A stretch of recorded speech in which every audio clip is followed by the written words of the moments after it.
Bonjour à tous et merci de nous retrouver sur le plateau d'Un cœur qui écoute votre émission de spiritualité. Aujourd'hui, nous avons le plaisir de recevoir le père Pierre Aguila. Bonjour père. Bonjour. Vous avez la cinquantaine, vous êtes prêtre depuis 31 ans. Exact. Vous êtes né en Algérie, Oui. à Oran, et vous avez passé à peu près 32 ans ou une trentaine d'années aux Béatitudes, avant de lancer en 2009 la fraternité missionnaire Jean-Paul II. Bon, soyons clairs, votre truc, c'est la mission. Tout à fait. Alors vous allez nous en parler dans quelques instants. Juste avant, je vous invite à nous lire un extrait de texte que vous avez choisi. Voilà, j'ai choisi un extrait de l'épilogue du petit livre témoignage que je viens d'écrire. Jésus vivant, Jésus présent, Jésus agissant, ma passion, ma joie, toute ma vie. Jésus qui ne me laisse pas tranquille, heureusement. Jésus qui est venu allumer un feu sur la terre et comme il voudrait qu'il embrasse tous les cœurs, le feu de son amour, le feu de son évangile, le feu de la mission. Ce feu qui est descendu sur les apôtres au jour de la Pentecôte et qui ne cesse de descendre sur tous ceux qui veulent bien l'accueillir, car Jésus nous l'a promis, le Père ne refusera pas l'Esprit Saint à ceux qui le lui demandent. Alors ce livre, donc passionnément, vient de paraître aux éditions des Béatitudes.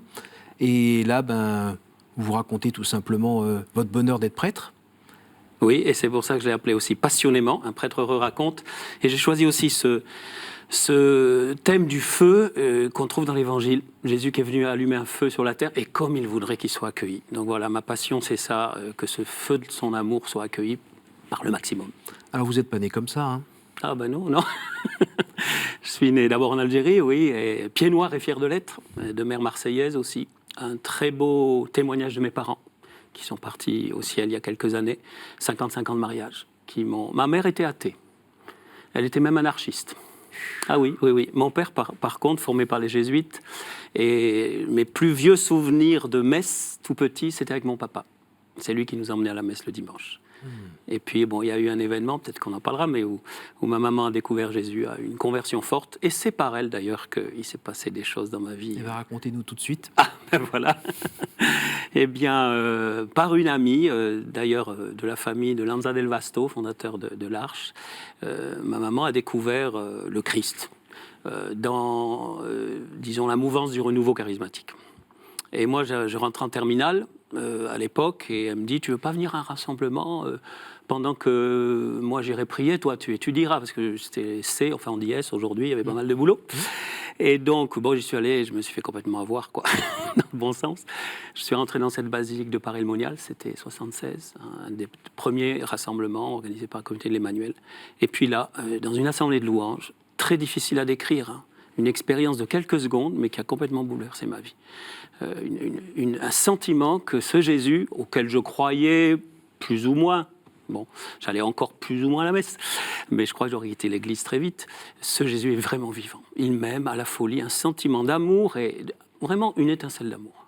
Et ça, cette sensation, oui. Parce que c'est un peu cérébral aussi, je pense, mais pour le côté cœur, cette sensation, vous l'aviez jamais eu avant, je sais pas, dans les bras de votre mère ou j'en sais rien? Non, j'ai eu un an avant avec une jeune fille. Ma première expérience amoureuse, 15 ans, sur l'île de Corfou, comme dans les films, vous voyez. Mais vraiment, vous voyez, la première expérience amoureuse, très forte, qui n'a pas duré longtemps, c'était un amour d'adolescent, mais qui était très forte. Et quand j'ai vécu cette expérience spirituelle à Paray-le-Monial, j'ai revécu ça, alors en plus fort, à un autre niveau, en plus intérieur, mais une joie débordante. Et peut-être qu'on pourrait dire que c'est un feu de paille, c'est l'ambiance, c'est la musique, c'est pas mal comme musique hein, à l'époque. Ou bien non, c'était le prêche. Ou le prêche peut-être aussi. Je me suis posé ces questions après. Oui. Et cette année, je suis retourné à Paray-le-Monial, 41 ans après. Et je suis allé prier là tout seul, près du lieu où j'ai vécu cette expérience. Et c'est comme si une petite voix me disait à l'intérieur, non, c'est pas un feu de paille, c'est une étincelle qui a mis le feu. Qui a mis le feu à ce qui avait été préparé pendant 16 ans, par mes parents, par l'éducation, par leur exemple beaucoup aussi. Et il a fallu cette étincelle qui a mis un feu qui, j'espère, je crois, continue à brûler. Est-ce que vous auriez pu avoir cette étincelle et après la laisser gentiment s'éteindre toute seule? Tout à fait. Tout à fait. Qu'est-ce qui fait que ça ne s'est pas passé comme ça? Qu'est-ce qui fait alors? Qu'est-ce qui fait? C'est très intéressant. Les responsables de ce rassemblement... à ce moment-là, m'ont proposé de tout de suite me mettre au service.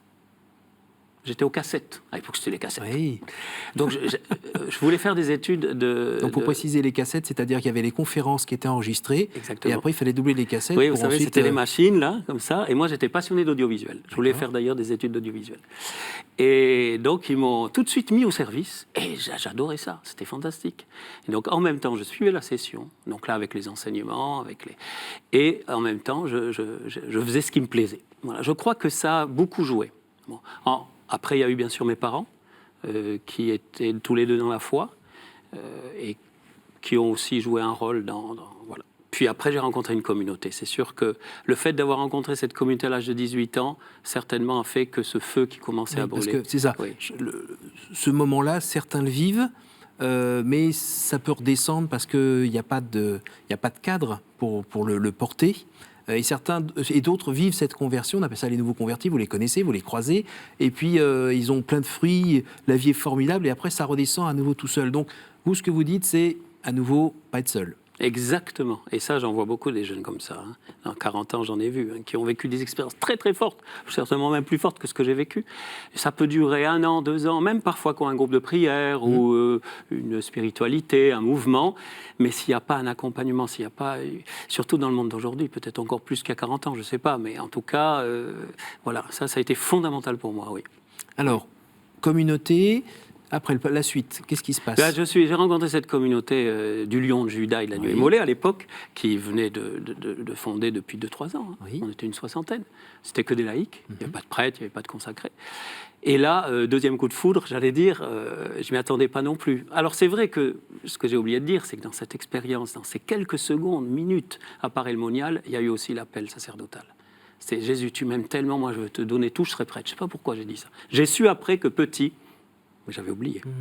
J'avais dit que je voulais être prêtre, mais ça, je l'ai su qu'après. Et donc, mais à l'époque, bon, je ne me voyais pas rentrer dans un séminaire diocésain. Et donc, voilà, j'ai rencontré cette communauté, et là, ça fait tilt. Et tout de suite, j'y suis rentré. Je suis un peu un fonceur, moi. J'ai réfléchi quand même. Même mon père spirituel, à l'époque, m'a déconseillé. Je n'ai pas suivi son conseil. Je suis rentré. Et je regrette pas. Le titre du livre, c'est Passionnément. Passionnément. Donc, on entend bien aussi le... oui. Enfin, c'est le Sud, aussi. C'est le Sud. Voilà. On va dire que c'est le Sud, c'est le soleil. Voilà. Marseille, Marseille et l'Algérie, vous voyez. Voilà, donc, voilà. C'est un beau mélange. Donc, vous avez passé 32 ans dans cette communauté. 32 ans. Et puis, il y a eu, vous appelez ça, une sorte d'appel dans l'appel.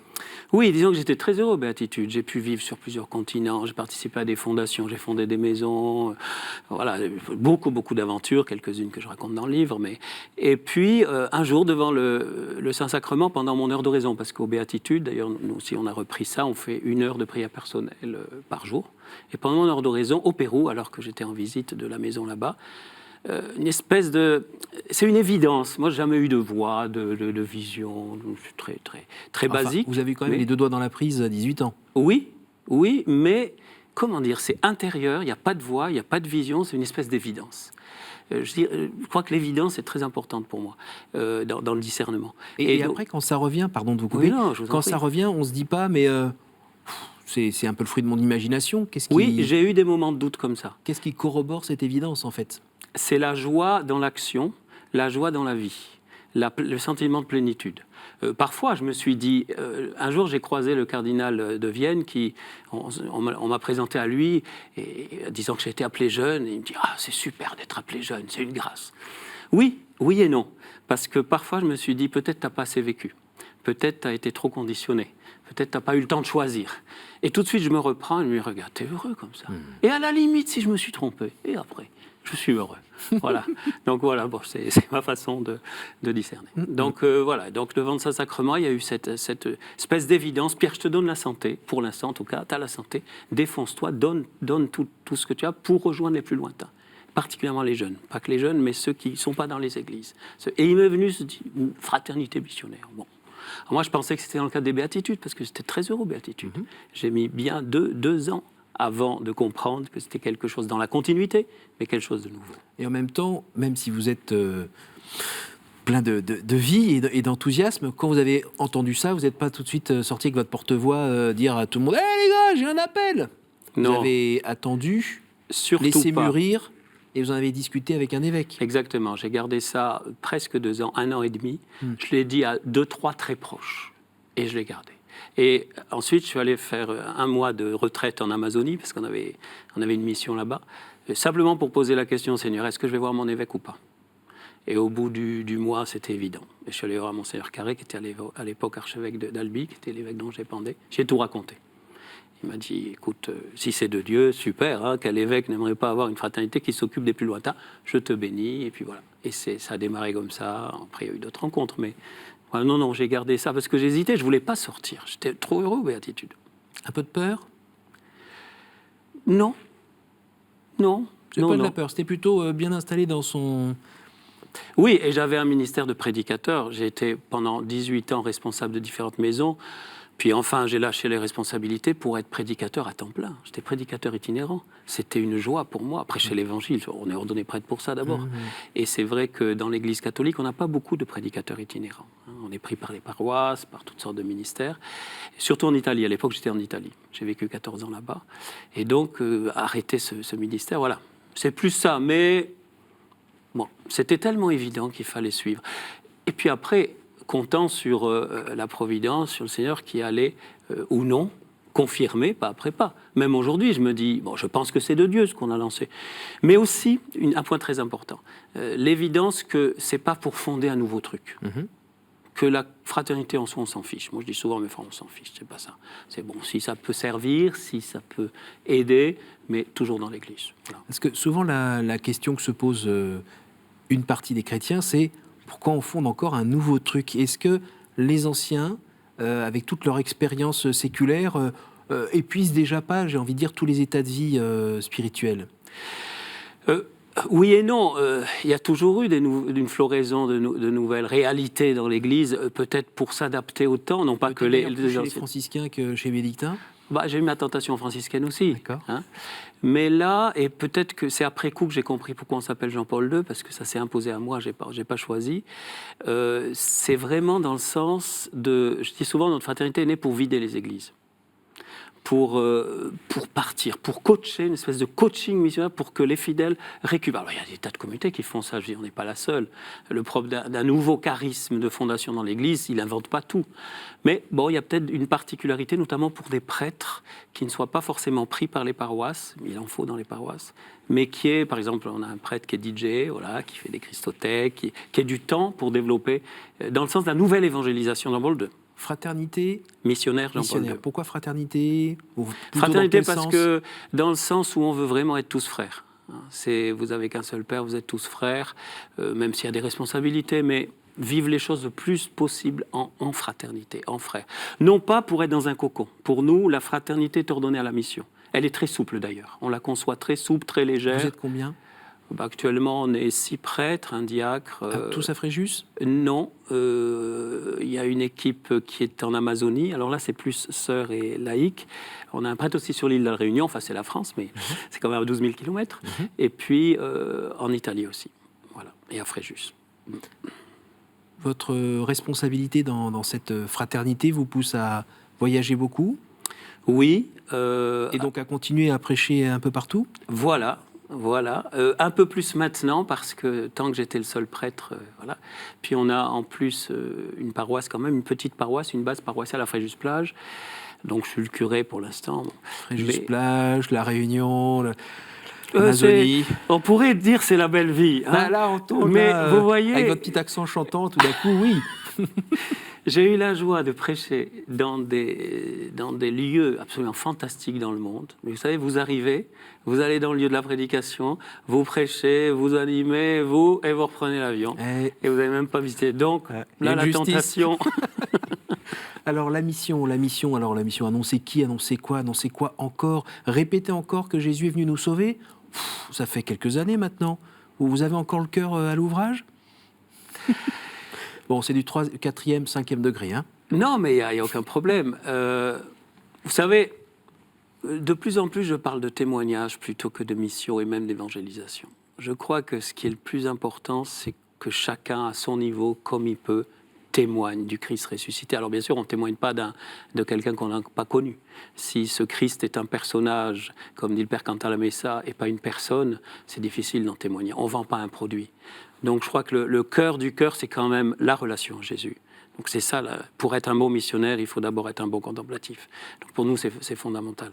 Après, Donc, si contemplatif, vous le disiez tout à l'heure, pratiquement c'est 1 heure de contemplation quotidienne, voire plus. Non, 1 heure. Alors, 1 heure. s'il y en a qui veulent faire plus, mais c'est le minimum. Voilà. Après, il y a les offices.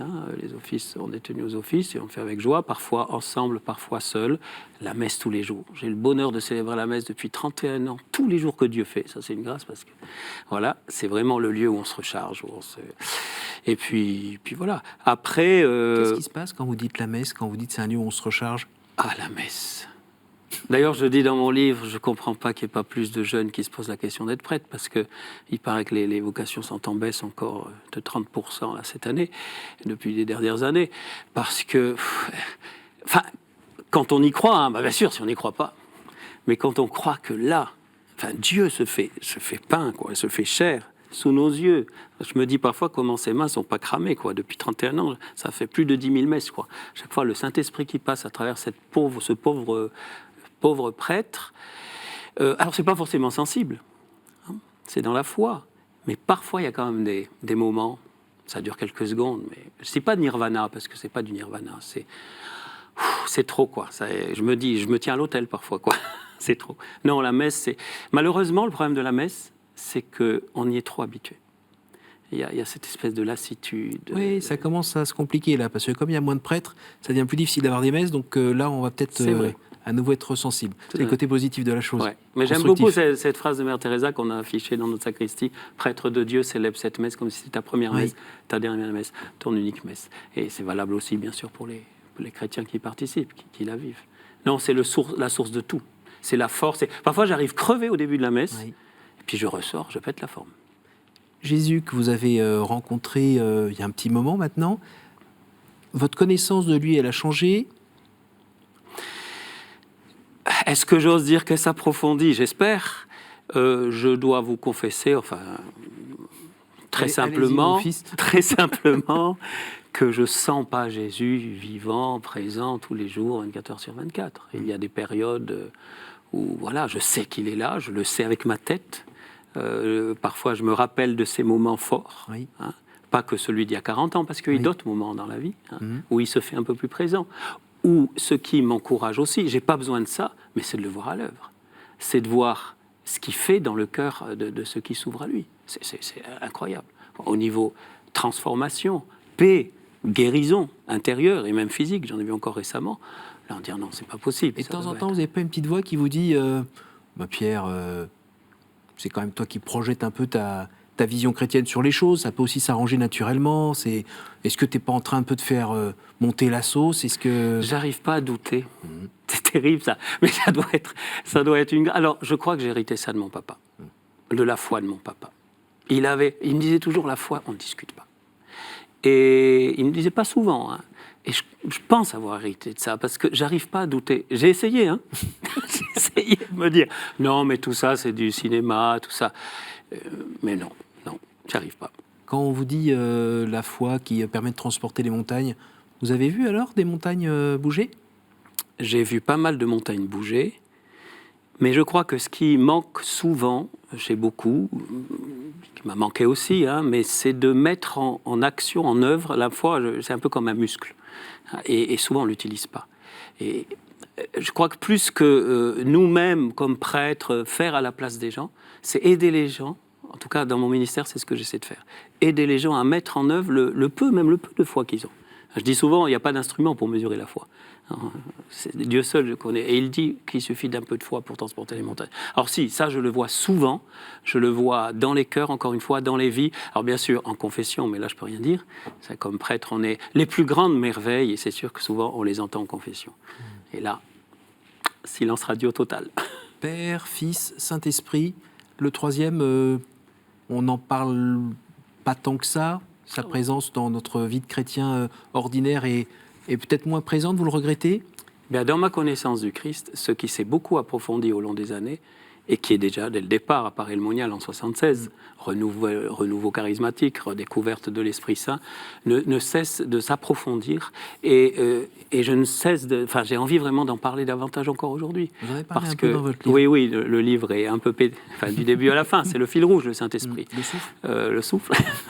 Parce que, comme disait Benoît XVI, c'est le grand inconnu, mais qui ne veut pas rester inconnu. Et c'est par lui qu'on connaît Jésus, c'est par lui qu'on croit, c'est par lui qu'on a la force. Alors, c'est très difficile de le connaître. Benoît XVI disait, on le connaît par l'expérience qu'on en fait, mais au sens fort du terme, pas forcément une expérience, j'allais dire, superficielle, une expérience profonde. Voilà, il n'est pas facile à connaître le Saint-Esprit. Moi je dirais, il faut s'ouvrir simplement, lui dire, viens Saint-Esprit, et puis après, laisser faire, quoi. Et vous sauriez nous en dire un ou deux mots? Du Saint-Esprit? D'abord, il est humble, il est discret, il ne force pas. Vous l'appelez, vous lui dites, il est en nous, par le baptême. Et surtout, il réveille en nous, et c'est la grâce fondamentale du renouveau que le pape François est en train de reproposer à toute l'Église, en le débarrassant de ces étiquettes, par exemple charismatiques. Moi, je suis en train de réfléchir, il faudrait trouver un autre mot, parce que toutes ces étiquettes, ça enferme ce souffle dans un mouvement, dans des groupes, dans des associations. Alors, en fait, c'est le souffle pour toute l'Église. Exactement. Et le Saint-Esprit qui est telle chapelle. Exactement. C'est toute l'Église qui se prend le courant. Exactement. Et quelle que soit la sensibilité, d'ailleurs. Nous, on est dans un diocèse, à Fréjus-Toulon, on a toutes les sensibilités. Oui. Des plus tradis aux plus charismatiques, et on a même les tradismatiques, on dit chez nous. Bon, c'est fantastique, et on travaille ensemble. Et ce Saint-Esprit qui, en fait, réactive le baptême, d'une certaine façon. C'est ça, c'est une réactivation, ce qu'on appelle l'effusion du Saint-Esprit, ou même le pape François reprend l'expression biblique de baptême dans le Saint-Esprit, qui n'est pas un sacrement, mais qui a réactivé. Et du coup, tout est là, prêt. Et voilà, il n'y a plus que... Parfois, il suffit d'un petit souffle. Moi, je crois que c'est ce qui s'est passé pour moi en 76, mais à d'autres moments aussi. Et voilà. Père, j'ai une petite question à vous poser en tant que... on ne l'a pas dit depuis le départ, mais on dit que vous lancez la fraternité. Bon, on peut dire aussi que vous fondez cette fraternité. Parfois, les fondateurs sont dans des positions un petit peu difficiles parce que... il suffit de regarder un petit peu l'histoire de l'Église et on voit que ça ne se passe pas toujours très bien ou autre.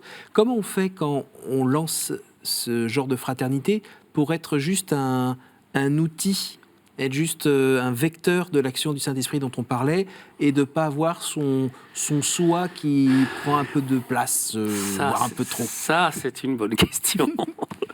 C'est pour ça que j'aime pas dire que je suis fondateur et que j'aime beaucoup votre expression de lancer. Lancer avec d'autres. D'ailleurs, j'en parle dans le livre, je dis, sans les premiers qui avec moi, des séminaristes, des laïcs, des sœurs, on n'aurait pu rien du tout, rien lancer du tout. Après, je crois que ce qui nous préserve peut-être de déviances qui peuvent arriver, c'est le lien très fort avec l'évêque. Très, très fort. C'est-à-dire que j'ose dire, je considère Monseigneur Rey comme le fondateur, ou même, alors, c'est difficile à dire, mais souvent je dis c'est Jean-Paul II le fondateur. Le problème, c'est qu'il était déjà parti au ciel quand on a fondé.